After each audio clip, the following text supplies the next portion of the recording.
Lanka is a country with people of varying backgrounds and belief systems.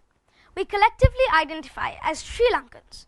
We are all born on this earth and share the same blood. We each have equal rights to traverse the streets and cities and to live as Sri Lankans. We all have the right to practice and manifest our religions as we please, as long as it does not harm the rights of our Sri Lankan brethren. Then why are some of us feeling less equal than others? Honorable Prime Minister Mr. Imran Khan, the year 2020 has been an enormous challenge for the whole world owing to the COVID-19 pandemic.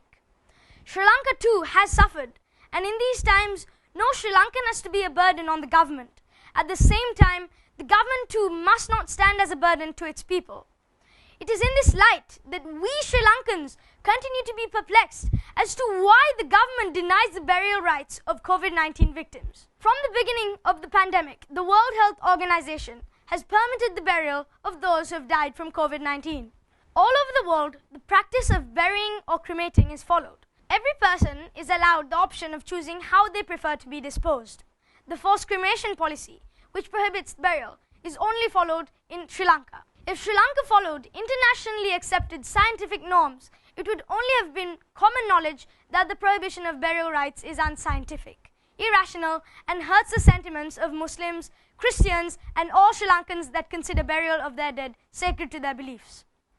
The Sri Lankan Muslims have decried this cruel and heartless regulation imposed by the government. Global leaders, including the British Parliament, have expressed their dismay over the government's unrelenting stand. The UNHRC, the Human Rights Commission of Sri Lanka, and many rights activists have urged the government of Sri Lanka to withdraw its forced cremation policy.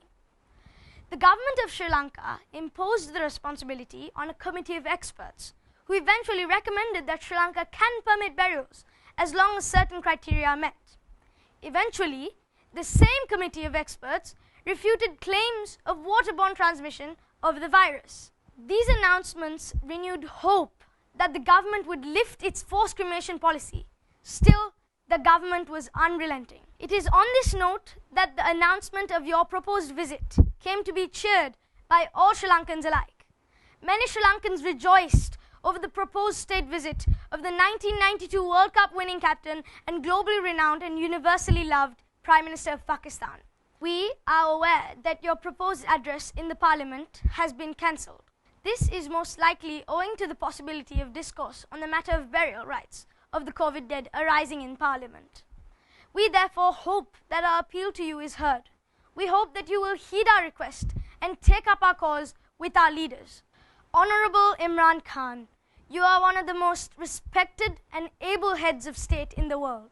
Your skills of diplomacy and statesmanship, just as your ability to lead by example, have inspired people all over the world. Your popularity among Pakistanis, Sri Lankans, and in all parts of the globe continues to grow with every speech you make. You are a champion of the common man. You are also one of Sri Lanka's most dependable allies. Your very recent tweet appreciating the words of our Prime Minister Mahinda Rajapaksa, who announced in Parliament that burial rights of the COVID dead will be restored, drew enormous cheer from all Sri Lankans. My father too publicly endorsed the words of our Prime Minister. However, much to the dismay of all of us, the government retracted on that promise once again. Honorable Prime Minister of Pakistan, we the Muslim community of Sri Lanka, together with other communities, have suffered immensely as a result of this policy. Even a 20-day-old baby wasn't spared from this cruelty. We humbly appeal to you to urgently raise this matter with the Sri Lankan government and enable the restoration of our burial rights. We are hopeful that your intervention on this matter will yield results. We shall be humbly thankful to you and eternally grateful to you should you take up this cause during your visit. While we remain in hope, we shall learn from your fighting spirit as a cricketer, a World Cup winning captain, and a head of state to never give up.